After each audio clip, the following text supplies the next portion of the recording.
and welcome to another episode of Life Lessons in Bon Jovi songs. It's the first video from 2025, and I'm happy to report that I have made making videos the center of my planning. So, like the past couple of years, it just really didn't get done, and it's not just this video, but also my Dutch yoga videos, which are even worse, or even worse in my consistency there. But either way, I was like, okay, this year I will be having less time, so it really became apparent, like, okay, I really have to make this basically the center of my life. I have to revolve like my whole life, my whole planning around making videos. So, like, there's this wisdom about putting the big chunks first.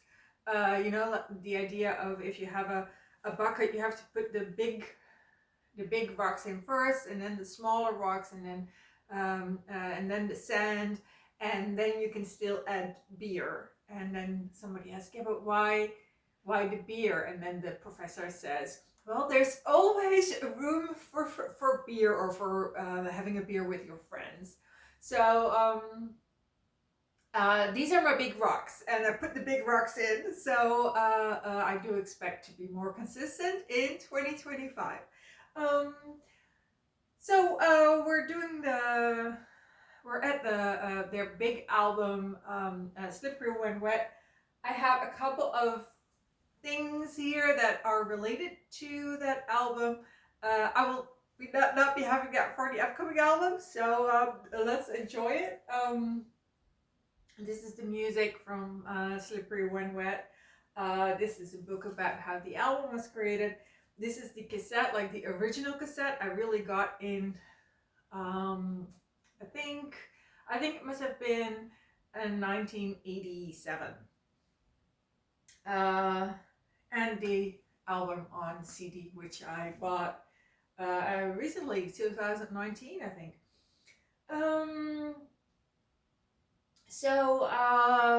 Yeah, I Die For You has like a special place in my heart, and I think in a lot of Bon Jovi fans really like this song. And the reason is because it was really played almost like not an anthem, but it had really had its own place at the Bon Jovi set list in the 80s, and that place was second. So it was the second song. I created a little playlist with different versions of this song, and with a couple of live performances of the song. And so I have like a live performance from 1987, I have one from 1989, and I have one from 1996, when they converted this song into an acoustic song for their tour. They had like a mini tour with two legs in 1996, which was the follow-up from their 1995 tour, which was like a world tour, and like really, really big. And then in 1996 they did like a little extra, like an encore tour with two legs, Japan and Europe. And so they converted this song into a ballad. So I created a little playlist with all the versions, or not all the versions, but a couple of versions of this song in their chronological order. And the first two songs in there, the first two versions, were before Desmond Child, which is like a master lyric writer, came in. And he doesn't. Desmond Child doesn't just write lyrics; he also writes music. But so before he came in, the song already existed, and like the verses start with "Hey operator," which is like a really, really weird thing, but then I was really buying it. I was like, oh, this is really great. So, hey operator. So I was already really going to sell you on, oh, there was an alternative version that was actually maybe even better or more interesting or whatever. And but because I created this playlist and I first heard the alternative versions before Desmond Child came in and with the Hey Operator thing, um, and and then suddenly it switched from those alternative versions to like the real thing, and I was like, whoa, no, this is like really, this is way better, this is way stronger. So it's like the alternative versions, they sound really great, and because it's something new, you think like, oh yeah, this could work. But then you hear the real thing and it's like, oh wow, yeah, Desmond Child really, he is Desmond Child for a reason. So yeah, so that's really great to hear. So I think the playlist has the correct build up, that you start with the alternative versions, then uh, the album version, then a fan made video, and then a couple of live versions, ending with the one in 1996. So that was about that song, and it had a place. It was second on the set list. Like Jon Bon Jovi even remembers it. Like, oh yeah, I remember when we put it second in the playlist, or in the set list, not the playlist. And the three, uh, um, like I checked for 1987 Largo or Landover. That's always a little bit. I remember that when I was really into Bon Jovi concert, I knew like what was kind of like happening with all the locations that were marked differently from what it was, and I think Landover Largo was one of them. Anyway, and the video says Largo, but if you go look for it, it says Landover. So and then so that was 1987 already, and this song was second on the set list. I checked Rotterdam 1988, it was second on the set list, and I have the version from Rotterdam 1989, which has video as well, also on this playlist, and I checked that set list, and it was also the second um, on the set list. So it was like the second song. It's kind of like, if there was a live listen already in there, it's a there's no shame in being second, Second is a good spot. So this song held that spot for years. So that's already one live lesson right there.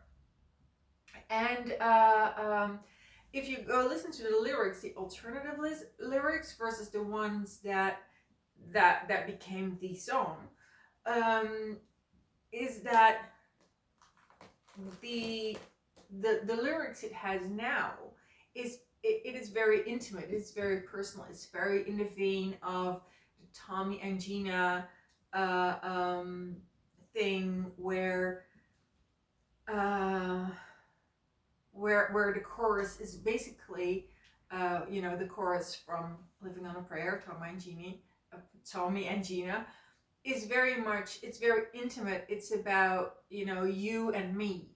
And that's also this song, it's about you and me, and it's about, I love you so much, I die for you. And the other version of the song, I mean, just Hey Operator, like there's a third party there. There's a lot of characters to keep track of here in this story. So I always think that's the better one, to kind of like just ditch the other characters and make it more intimate. In particular, with a kind of like an upbeat, up tempo song, because you already have a lot of a lot going on musically. And I think then it really makes sense to have the lyrics really focusing on one topic and as few characters as possible, like to make it as on point as you can. So if you have like a very melodic, a very melodic song, I think very melodic, but also very demure. Was that the 2024 word for that? If you have a very demure song, then it's you can have more, as it is called in movies, exposition. But now it's like, no, it's in order for the music to work and to be as rich as it is, I think it was a really good choice to make the lyrics from "I Die for You" very intimate and very on point. So that is my with regard to the song,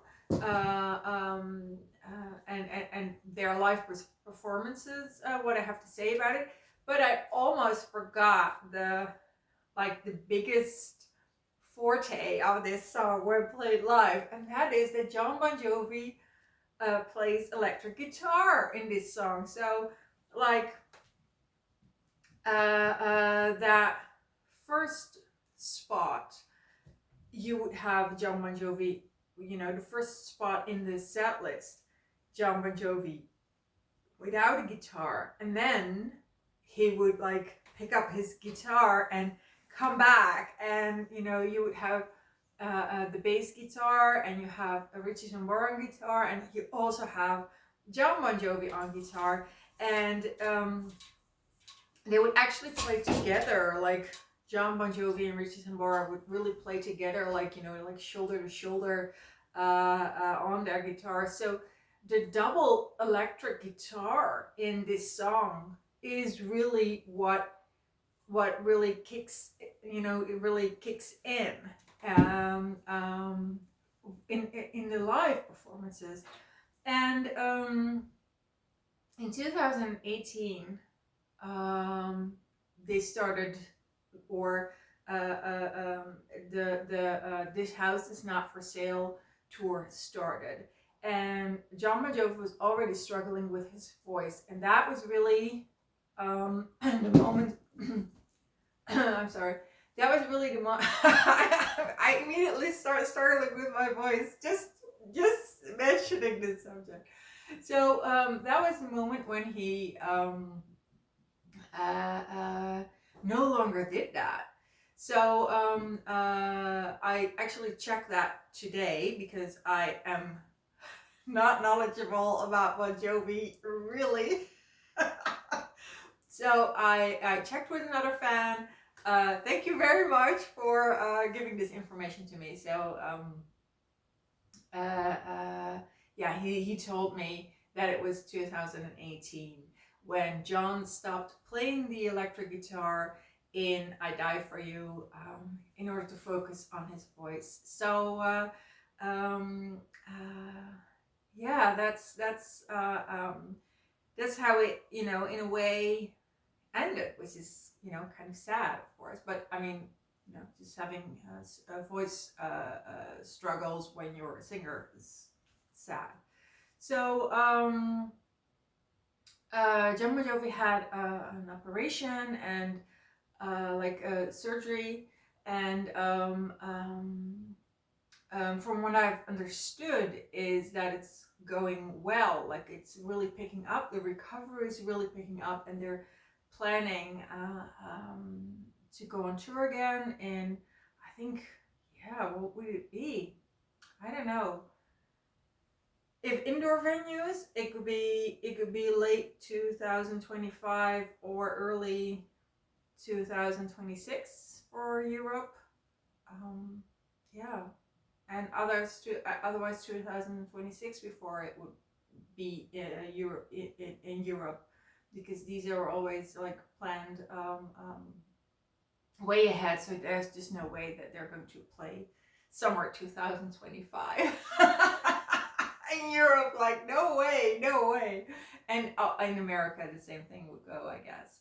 So I think it really depends on if they're going to choose indoor venues, because then it could be like late 2025, early 2026, or if it's going to be like an arena or stadium tour, and then it would be summer 2026.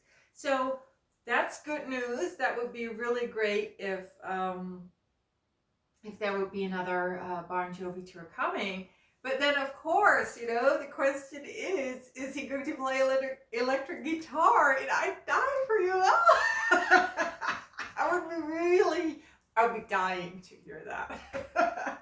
So, yeah, this was the, is there a real life lesson in the last bit about the electric guitar? I don't know. Yeah, keep on rocking. That's the life lessons. Like, keep on rocking and just amp up your guitar. And 2 guitars is better than 1. That's the life lesson from I Die For You. So see you next time. Bye bye.